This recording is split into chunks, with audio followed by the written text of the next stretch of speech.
वनों व वन्य जीवों के संरक्षण में आदिवासियों की अहम भूमिका रही है।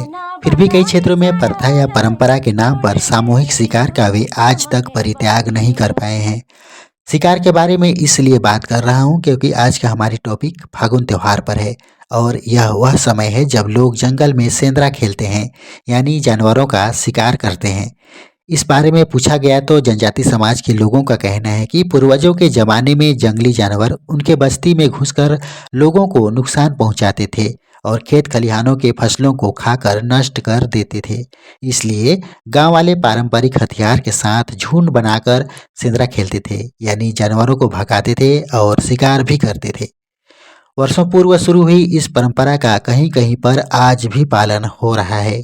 इस संबंध में हम सभी से विनम्र निवेदन करते हैं कि ऐसे परंपरा का त्याग करें और पर्यावरण व वन्य जीवों के संरक्षण में सहभागी बने, क्योंकि जंगल पहाड़ वाले क्षेत्रों में कमी के कारण वैसे भी जंगली जानवर विलुप्त होने के कगार पर पहुंच गए हैं। विभिन्न क्षेत्रों में फागुन त्योहार जनजाति समाज के लोग किस तरह से मनाते हैं।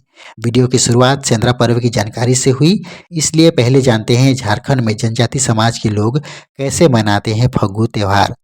झारखंड के गुमला रांची में होली से एक दिन पूर्व पूर्णिमा की रात फग्गू या फगुआ काटने के बाद शिकार खेलने की परंपरा रही है। अब शिकार नहीं बल्कि वन्य जीवों की सुरक्षा का प्रण लिया जाता है। फागुन पूर्णिमा की शाम पूरे विधि विधान व गाजे बाजे के साथ मुख्य रूप से सेमल का फगुआ काटा और जलाया जाता है। फगुआ काटने के दौरान सेमल के पेड़ की डाली को विधि विधान के साथ जलाया जाता है। इसके पीछे की कहानी काफी रोचक है। जनजातियों के पौराणिक मान्यता के अनुसार सबसे ऊंचा एक सारू पहाड़ था और उस पहाड़ पर सेमल का विशाल पेड़ था। उस पेड़ के ऊपर दो राक्षस रूपी गिद्ध सोनो और रूपो रहते थे। दोनों गिद्ध मनुष्य के छोटे छोटे बच्चों को अपना आहार बना लेते थे, हल को चुराकर घोंसला बनाते थे। इससे लोग परेशान होने लगे और अपनी जान की रक्षा के लिए महादेव से विनती करने लगे। महादेव ने लकड़ी के धनुष के साथ सोनो रूपोगित को मारने के लिए जाने लगे। जाते जाते रास्ते में अंधेरा होने पर एक बुढ़िया की झोपड़ी में रुक गए। बुढ़िया का नाम होसो घून था। घून का काम है लकड़ी को घूनना। बुढ़िया महादेव को समझाती थी कि सोनो रूपोगित को नहीं मार सकते हो, सोनो रूपोगित नरभक्षी हैं। फिर भी महादेव नहीं मानते हैं। महादेव तीर धनुष को एक कोने में रखकर रात को सो जाता। उधर रात को बुढ़िया धनुष को अंदर ही अंदर घून लेती है। सुबह होता महादेव तीर धनुष को उठाता और धनुष टूट जाता है। महादेव का धनुष टूटने पर वह अपने घर जाता है, दूसरा धनुष लेकर जाता है। जाते जाते रास्ते में अंधेरा होने पर बुढ़िया की झोपड़ी में जाता है। रात को बुढ़िया धनुष को अंदर ही अंदर खा लेती। सुबह महादेव धनुष को उठाता और धनुष फिर टूट जाता है। ऐसा ही बार बार होने से उसने बुढ़िया को समझ गया। महादेव ने गिद्धों को मारने के लिए लोहार से 12 मन का धनुष और 9 मन का तीर बनवाया। जाते जाते रास्ते पर रात होने पर फिर बुढ़िया का झोपड़ी में रुका। बुढ़िया हर दिन की तरह आज रात तीर धनुष को खाने की कोशिश की, लेकिन इस रात बुढ़िया के सभी दांत टूट गए, क्योंकि आज तीर धनुष लोहा का था। सुबह महादेव तीर धनुष लेकर सारूबेड़ा पहाड़ की ओर सोनो रूपोगित को मारने निकल जाता है। फागुन पूर्णिमा के दिन ही महादेव ने घोंसला में बैठे हुए दोनों गिद्ध को मार गिराया। उस सेमल के पेड़ को भी पुआल लगाकर जला दिया ताकि कोई फिर से इस पेड़ पर घोंसला ना बना सके। उसी दिन से फगु चंदो अर्थात फागुन पूर्णिमा के दिन सेमल का फगुआ काटते हैं और जलाते हैं। यही है फगुआ काटने जलाने की खुशियां मनाने की परंपरा। इस परंपरा को आज तक जनजाति आदिवासी समाज मनाते आ रहे हैं। छत्तीसगढ़ के आदिवासी बहुल इलाका दंतेवाड़ा में स्थानीय लोगों की माने तो राजकुमारी की याद में यहाँ ताड़ के पत्तों की होली जलती है। राजकुमारी ने अपनी अस्मिता बचाने के लिए आग की लपेटों में कूदकर जौहर कर लिया था। राजकुमारी का नाम तो किसी को पता नहीं, लेकिन दक्षिण बस्तर में लोक कथा प्रचलित है कि सैकड़ों साल पहले बस्तर की एक राजकुमारी के अपहरण की कोशिश किसी आक्रमणकारी ने की थी। खुद को बचाने राजकुमारी मंदिर के सामने आग पर ज्वलित कर उसमें समा गई थी।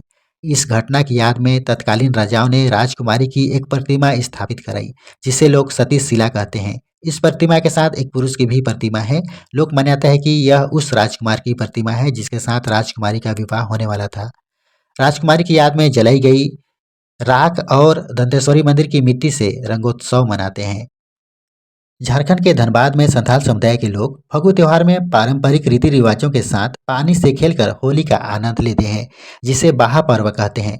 यह पर्व संथालों के लिए धार्मिक दृष्टि से सबसे बड़ा पर्व है। पौराणिक कथाओं के अनुसार जब सृष्टिकर्ता मानव से नाराज हो गए थे, मनुष्य जब धर्म, संस्कार और अपनी संस्कृति को भूलकर सृष्टिकर्ता मरान बुरु को भूल गए थे, तभी धरती पर अग्नि वर्षा हुई थी, जिससे सभी पापी नष्ट हो गए थे। लेकिन जो लोग मरान बुरु की पूजा करते थे, वो बच गए। बाद में भगवान के खुश होने के बाद वर्षा हुई थी और धार्मिक मानव जाग उठे थे।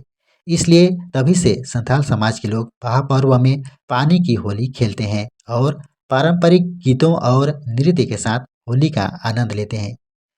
इनके रीति रिवाजों के अनुसार संथाल समुदाय के लोग रंगों की जगह पानी का इस्तेमाल करते हैं। इनके शास्त्रों के अनुसार रंगों से होली खेलना मना है। अगर कोई उनको रंग डाल दे तो उनकी शादी रंग डालने वालों के साथ कर दी जाती है। इसलिए संथाल समाज रंगों की जगह पानी से होली खेलते हैं। छत्तीसगढ़ के सरगुजा अंचल के लोग फाल्गुन मास के पहले दिन से लेकर अंतिम दिन तक पूरे एक माह तक गांव में घूम घूमकर सरगुजिया बोली में होली गीतों का गायन झांझ मंजीरा और मादरवाद्य यंत्रों के साथ करते हैं। समत दहन के दिन दहन स्थल पर होली गीतों का गायन किया जाता है।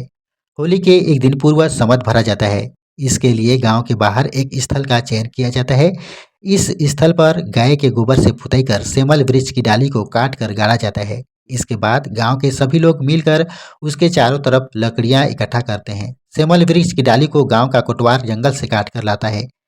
इनकी मान्यता है कि इस डाली को एक बार में ही काटा जाता है। गांव का बैगा संवत स्थल पर विधि विधान से पूजा अर्चना करता है। पूजा में चावल, अगरबत्ती, खर, जल रहता है। साथ ही एक काला चूजा चराकर भरी हुई सम्मत में डालकर बैगा अग्नि सुलगाता है। अंत में सभी लकड़ी जल जाती है और सेमल की लकड़ी बच जाता है। सुबह सभी लोग एक दूसरे को उसी राग का टीका लगाकर होली खेलना प्रारंभ कर देते हैं। इसे ही धूर उड़ाना कहते हैं। दर्शकों, आज का वीडियो फागुन त्योहार पर आधारित बस यहीं तक था। जल्द ही मिलते हैं भाग 2 लेकर नई जानकारी के साथ। तब तक के लिए वंदे मातरम, जोहार।